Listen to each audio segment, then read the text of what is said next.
ओम शांति। आज का दिवस हिंदुओं के लिए या पूरे भारतवर्ष में ही बहुत ही श्रद्धा और भावना का दिवस है। राम नवमी का दिवस, श्री राम जी के जन्मोत्सव का दिवस। भारत के हर प्रांतों में श्री राम का मंदिर तो जरूर है ही, और हाल ही में अयोध्या नगरी में श्री राम जी की प्राण प्रतिष्ठा हुई है। तो जरूर इस दिवस पर आज अयोध्या नगरी में बहुत ही भावना श्रद्धा के साथ शानदार रूप से श्री राम जी का जन्मोत्सव मनाया जा रहा है। न केवल अयोध्या नगरी में, किंतु आज हर जनमानस संपूर्ण भारतवर्ष में श्री राम के चरित्रों को, उनके आदर्शों को उजागर कर रहा है। आज का दिवस है ही श्री राम जी के चरित्र पर पुनः एक बार विचार करने का, क्योंकि आज संसार में, संपूर्ण समाज में श्री राम के आदर्शों का वर्णन है, क्योंकि यह एक ऐसा व्यक्तिमत्व है जिन्होंने अपने जीवन में हर संबंध में आदर्श प्रस्थापित किया हुआ है। एक आदर्श पुत्र, आदर्श भाई, आदर्श राजा, इंसानियत में संपूर्ण आदर्श को धारण किए हुए एक ऐसे सुंदर व्यक्तिमत्व की आकृति अर्थात श्री राम जी। श्री राम का शाब्दिक अर्थ ही होता है जो सबको खुश करने वाले। श्री राम का अर्थ ही है जो हर एक के दिलों में रम रहा है। तो आज के दिवस पर हर मन श्री राम के चरित्रों को याद कर रहा है। हर आत्मा श्री राम के अंतर आत्मा के साथ स्वयं को जोड़ने का प्रयास कर रही है। तो आज ये इतना सुंदर पावन पर्व है जिस दिवस पर पूर्ण श्री राम चरित्र को याद करते हुए, उनके आदर्शों को पुनः जागृत करते हुए अपने जीवन में उन आदर्शों का अनुकरण करें, जिसे पुनः राम राज्य की स्थापना हो सके, पुनः यह भारत अयोध्या नगरी बन सके। जिस राम राज्य का सपना गांधी जी ने भी देखा था और आज हर भारतवासी भी इस राम राज्य का सपना देख रहा है। इस स्वप्न को पूरा करना है तो उसके लिए हर एक भारतवासियों को श्री राम के आदर्शों का अनुकरण करने की आवश्यकता है।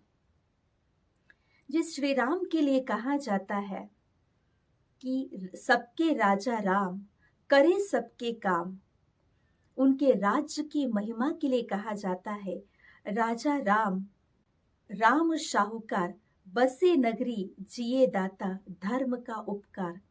ऐसा सुंदर राज्य जिस राज्य में धर्म का उपकार था, जिसके कारण राम राज्य में हर प्रजा अपने आप में बहुत सुखी, आनंदित, प्रफुल्लित थी। तो एक तरफ श्री राम के राज्य की इतनी सुंदर महिमा है, अयोध्या नगरी के रूप में जिसका गायन है, और जिस श्री राम के आदर्शों का इतना उच्च कोटि का वर्णन है, तो वही एक दूसरा पहलू भी श्री राम का नजर आता है, जिनके जीवन में अनेकों कष्ट तथा वनवास, जिनके जीवन में अनेकों भिन्न भिन्न प्रकार के चैलेंजेस आए हुए हैं। सबसे पहले तो श्री राम जी, जो कि दशरथ के पुत्र, अयोध्या नगरी के राजा, जिनके लिए वनवास, और वनवास के साथ फिर जब वन में गए तो वहां पर उनकी पत्नी माता सीता का अपहरण, उस अपहरण के पश्चात माता सीता को ढूंढने के लिए उन्हें दर दर भटकना पड़ा। और जब पता चला रावण के द्वारा अपहरण, तो फिर लंकाधिपति रावण के ऊपर जीत पाना, उनके साथ युद्ध करना, युद्ध करके पुनः माता सीता को जीतकर सम्मान सहित अयोध्या नगरी में वापस लाना, और अयोध्या नगरी में अपने राज्य में वापस आने के पश्चात कुछ लोकपवाद के कारण राज्य की शांति, प्रजा की शांति के लिए पुनः अपनी पत्नी का त्याग। इस प्रकार से पूर्ण जीवन वियोग, वनवास या कष्ट में नजर आता है, किंतु इतने प्रकार के अलग अलग चैलेंजेस में भी एक बात बहुत रिमार्केबल है, और वो है कि हर चैलेंजेस में उनकी मनस्थिति बहुत स्टेबल, शांत, गंभीर, स्थिर है, और हर परिस्थिति को बहुत स्थिर मन के साथ, शक्तिशाली मनस्थिति के साथ उन्होंने पार किया हुआ है।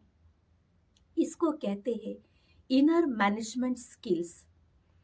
तो उनके भीतर ये स्किल कहाँ से डेवलप हुआ, कैसे इन परिस्थितियों को एक शक्तिशाली मनस्थिति के साथ उन्होंने पार किया। तो कहा जाता है संसार में 3 राम है। एक राम दशरथ का पुत्र, दशरथ का बेटा राम। दूसरा राम जो घट-घट में लेटा, आत्मा राम। तीसरा राम जो सकल पसारा, जग से न्यारा, सर्व का प्यारा, परमात्मा राम। तो जो दशरथ के पुत्र राजा राम है, जिन्होंने अपने जीवन में इतने कष्टों को, इतने चैलेंजेस को एक सुंदर मैनेजमेंट स्किल के जरिए पार किया, तो ये स्किल्स या इतनी शक्ति उनके अंतर मन में कहाँ से आई। तो इसका एक सुंदर उदाहरण या यादगार जो मंदिर बना हुआ है वो है रामेश्वरम का। रामेश्वरम के मंदिर में दर्शाया है श्री राम जी शिव जी की भक्ति कर रहे हैं, अर्थात श्री राम जी या राजा राम उस सबसे न्यारे, जगत के प्यारे परमात्मा जो ज्योतिर्बिंदु है, उस ज्योति रूप ज्योतिर्लिंग के साथ जुड़ करके उस परमात्मा के साथ, परमात्मा राम के साथ जुड़ करके वो शक्ति अपने में पाया, वो दिव्यता पाई, जिस दिव्यता और अद्भुत शक्तियों के कारण ही जीवन में आने वाले इन चैलेंजेस को पार कर सके।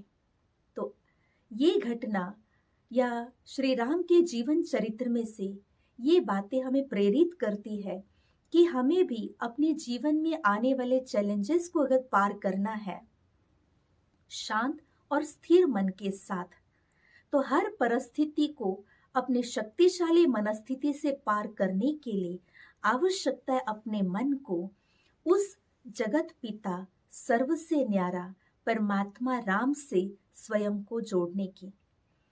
उससे, उस परमात्मा राम से हमारे अंदर भी वो शक्ति आएगी जिससे हम भी उन दिव्य शक्तियों के आधार से जीवन की हर समस्याओं का समाधान कर पाएंगे या हर परिस्थितियों को सहजता से पार कर पाएंगे। उसी के साथ साथ श्री राम जी के अनेकों ऐसे घटनाएं हैं जो हर आत्मा राम को बहुत ही प्रेरणा देने वाले हैं। उन्होंने अपने जीवन में पिता का सम्मान और पिता की गरिमा का गौरव करने के लिए उनके पिता का आज्ञा पालन कर हम सभी के लिए एक आज्ञाकारी पुत्र बनने की प्रेरणा दी है। तो वही अपनी माताओं का हमेशा ही प्रेम पूर्वक सम्मान किया हुआ है। तो माता पिता का सम्मान, आज्ञाकारी पुत्र बनना और उनके प्रेम आशीर्वादों के पात्र बनने की प्रेरणा श्री राम जी हमें दे रहे हैं। तो वही अपने छोटे भाइयों के साथ उनको साथी बनाकर उनकी बातों का सम्मान करते हुए उन्हें भी आगे बढ़ाना है और एक सुंदर परिवार एक सूत्र में बांध करके रखना है। तो उसकी भी प्रेरणा हमें श्री राम जी से मिलती है। तो वही एक महान बलिदान के प्रेरक श्री राम जी है। जब माता सीता को अयोध्या नगरी में वापस लाया, कुछ एक लोक अपवाद के कारण राज्य के अंदर शांति बनी रहे, प्रजाजन सुख में रहे, इसीलिए अपनी पत्नी का, माता सीता का त्याग करके एक महान बलिदान के आदर्श श्री राम जी रह चुके हैं। अर्थात हर संबंधों में ही उन्होंने हम सभी के आगे आदर्श प्रस्थापित कर हम सभी के लिए एक प्रेरणा स्रोत बने हैं। उनके जीवन में पवित्रता और सात्विकता की भी एक चरम सीमा उन्होंने स्पर्श किया हुआ था। इसका एक सुंदर उदाहरण बताया जाता है। रावण ने जब माता सीता का अपहरण कर उन्हें लंका में रख दिया था और रावण के अनेकों प्रयासों के बाद भी जब देवी सीता ने कभी नजर उठा के भी रावण की ओर नहीं देखा, तो एक दिन रावण अपने कक्ष में बैठ करके फूट फूट के रो रहे थे। तब देवी मंदोदरी को ये प्रश्न उठा कि मेरे स्वामी, जो कि तीनों लोकों के स्वामी है, जो लंकाधिपति राजा रावण है, जो सोने लंका के अधिकारी है, वो आज रो रहे हैं। उस समय मंदोदरी ने लंकाधिपति राजा रावण के कक्ष में जाकर के उन्हें पूछा कि हे प्राणनाथ, मेरे स्वामी, आपके रोने का कारण क्या है? आप तो तीनों लोकों के अधिपति हैं। तो उस समय रावण ने अपनी पत्नी को जवाब में कहा कि हे देवी, मैंने माता सीता को का अपहरण करके लंका में तो लाया, किंतु अनेकों प्रयासों के बाद भी सीता ने एक बार भी नजर उठा के मेरे पास नहीं देखा, तो उसका दुख मुझे हो रहा है, इसीलिए मुझे रोना आ रहा है। उस समय देवी मंदोदरी ने अपने पति को एक राय दिया। वैसे तो कोई भी पत्नी नहीं चाहती कि अपना पति किसी दूसरी स्त्री की ओर आकर्षित हो, किंतु रावण का दुख, अपने पति का दुख देखा नहीं जा रहा था और इसीलिए मंदोदरी ने रावण को एक राय दिया। कहा कि हे प्राणनाथ, आपके पास तो ऐसी कला या ऐसी शक्ति है कि जो आप कोई भी रूप धारण कर सकते हो, तो क्यों न आप श्री राम का रूप धारण करके माता सीता के पास जाओ, तो हो सकता है माता सीता आपको देखे। तो उस समय रावण और रोने लगे और रावण ने कहा कि मैंने कई बार ये उपाय करके देखा, कई बार मैंने श्री राम का रूप धारण करके देवी सीता के सम्मुख गया, किंतु जब जब मैंने श्री राम का रूप धारण करके गया, उस समय तुम्हारे अलावा हर स्त्री में मुझे अपनी माँ और बहन का रूप दिखाई देने लगा।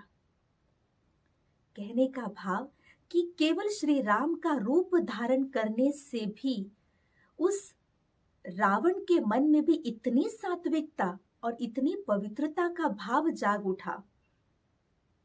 इसका भावार्थ कि स्वयं श्री राम के जीवन के अंदर कितनी सात्विकता और कितनी पवित्रता होगी, और स्वयं श्री राम अपने संपूर्ण जीवन में एक पतिव्रता पुरुष बनकर के रहे।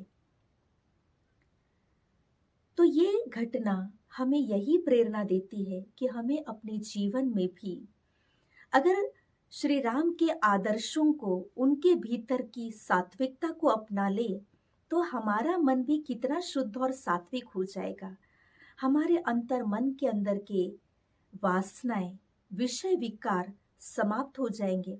हमारा मन भी इतना शुद्ध और सात्विक बन जाएगा, जो समाज के अंदर की हर स्त्री के प्रति, हर नारियों के प्रति अपने आप ही इतनी शुद्ध और श्रेष्ठ भावना, माँ या बहन की भावना जागृत हो सकेगी। इसीलिए आज के इस कली काल में आवश्यकता है हर नर नारी को अपने भीतर श्री राम के आदर्शों को पालन करने की। इसीलिए एक बहुत और सुंदर घटना या श्री राम चरित्र का वर्णन किया जाता है।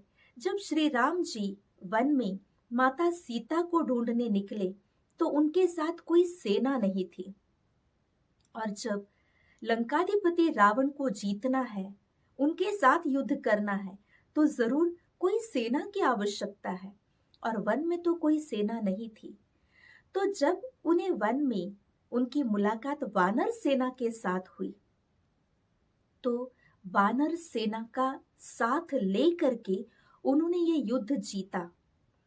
ये जो घटना है, वानर सेना को साथ लिया, तो वानर भी जिनके अंदर कोई स्किल नहीं है, जिनके अंदर कोई विशेषता नहीं है, किंतु श्री राम के इस चरित्र से उनके भीतर कितनी सुंदर लीडरशिप क्वालिटी थी, एक नेतृत्व की कला थी, उसका प्रगटीकरण होता है। एक सुंदर लीडर, शक्तिशाली लीडर क्या होता है, उसका प्रदर्शन इस घटना से होता है, उसकी प्रेरणा इससे मिलती है कि वानरों की सेना को साथ में लिया, परंतु ऐसे वानरों को भी श्री राम का संग मिलने से वानर भी वाहरे नर बन गए। श्री राम स्वयं में इतने पारस और सात्विक थे, इतने दैवी शक्तियों से समृद्ध थे कि उनके संग से, उनके सहवास से वानर सेना भी वाहरे नर बन गई और उनके अंदर भी, वानरों के अंदर भी इतनी दिव्यता जाग उठी, जिस दिव्यता के आधार से लंका में जाकर के सारा तहस महस कर दिया या लंका को जला करके आ गए और श्री राम का साथ देकर लंकाधिपति रावण को जीत लिया। तो श्री राम का सहवास भी साधारण आत्मा को भी इतना श्रेष्ठ या दिव्य शक्तियों से संपन्न बना सकता है या दैवी गुणों से सजा सकता है। और वैसे भी कहा जाता है इतिहास में कि आज का मानव पहले वानर रूप ही था। तो मनुष्य जो वानर रूप था, बंदर स्वरूप था, तो उस बंदर को भी मंदिर लायक बनने की प्रेरणा श्री राम का जीवन चरित्र हमको देता है। केवल श्री राम के जीवन चरित्रों को हम याद करें, याद करते करते उसका अनुकरण करते जाए, तो हम भी अपने आप में इतने पारस, श्रेष्ठ, दिव्य बन जाएंगे जो हम स्वयं भी वानर सम मानव, देव लायक बन जाएगा, अर्थात बंदर समान मानव मंदिर समान पूजनीय बन सकेगा। और ऐसे नेतृत्व श्री राम ने किया, इन सभी को साथ लिया और साथ लेकर के आगे बढ़ करके ये विशेष युद्ध जीत करके इतिहास में इस युद्ध को सुवर्णांकित कर दिया।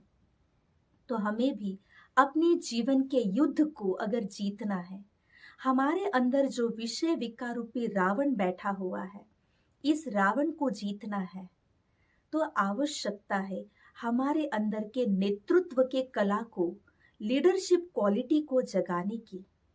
तो अपने आप ही हम भी इस रावण को जीतेंगे, इन विषय विकारों पर जीत प्राप्त कर सकेंगे, इनको मिटाएंगे। श्री राम के जीवन के अंदर मर्यादा की कितनी चरम सीमा थी। जब वनवास में श्री राम जी बाली के साथ युद्ध करके बाली को हराया, तो वह राज्य के अधिकारी स्वयं थे, किंतु श्री राम जी वो राज्य लेकर के नहीं बैठे, परंतु उन्होंने बाली के भाई को वो राज्य सुपुर्द कर दिया। और वही जब अंत में रावण को जीत लिया, रावण के साथ युद्ध करके रावण को हराया, तो उस समय भी लंका के राज्य के अधिकारी स्वयं श्री राम जी थे, किंतु उस राज्य को उन्होंने मन से, बुद्धि से भी स्पर्श न करते हुए रावण के भाई विभीषण को वह राज्य सौंप दिया और स्वयं के राज्य अयोध्या नगरी में वापस लौटे। तो कहने का भाव, किसी अन्य राज्य की लालसा तक उनके मन को स्पर्श नहीं कर सकती थी, इतना वो अनासक्त थे, निर्मोही थे। तो ये भी एक प्रकार की मर्यादा का दर्शन उनके जीवन चरित्र से होता है। तो कहने का भाव यही है कि श्री राम के जीवन के आदर्शों को हम अपने आप में धारण कर ले, कोई प्रकार के लालसा मन में न रखे, दूसरे के किसी चीज में अपनी आंख ना डूबे, हम भी अपने आप को ऐसे अनासक्त बनाएं और हर प्रकार के आदर्शों को, मर्यादाओं को अपने जीवन में धारण करके हम अपने आप में, हम अंतर आत्मा, आत्मा राम, राजा राम बन जाए।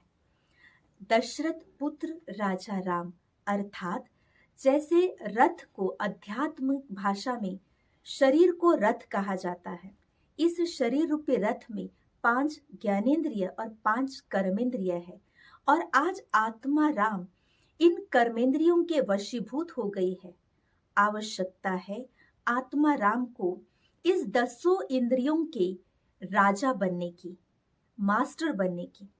तो दशरथ पुत्र आत्मा राम को राजा राम बनने की जरूरत है। और जब हर आत्मा ऐसे राजा राम बन करके अपने इन 10 इंद्रियों पर राज्य करना, शासन करना सीख जाएगी, तो अपने आप ही जीवन के अंदर ये जो विषय विकार है, इन विकारों को मिटाना, इस जीवन के अंदर के रावण को हराना हम सभी के लिए सहज संभव हो जाएगा। और हर एक का जीवन, हर एक का घर आंगन अयोध्या नगरी बन जाएगी, क्योंकि श्री राम मानव मूल्यों के भी एक संपूर्ण आदर्श रूप है। करुणा, दया, सम्मान, सहानुभूति, ईमानदारी के हर मूल्यों का दर्शन श्री राम के जीवन से होता है। इन्हीं मूल्यों को हम अगर अपने आचरण में लाए तो सहजता से ही हर एक का घर आंगन अयोध्या नगरी बन जाएगी।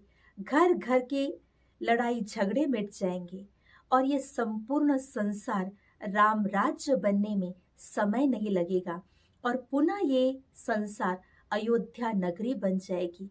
हर व्यक्ति श्री राम का रूप बन जाएगा, हर आत्मा राम, राजा राम बन जाएगा।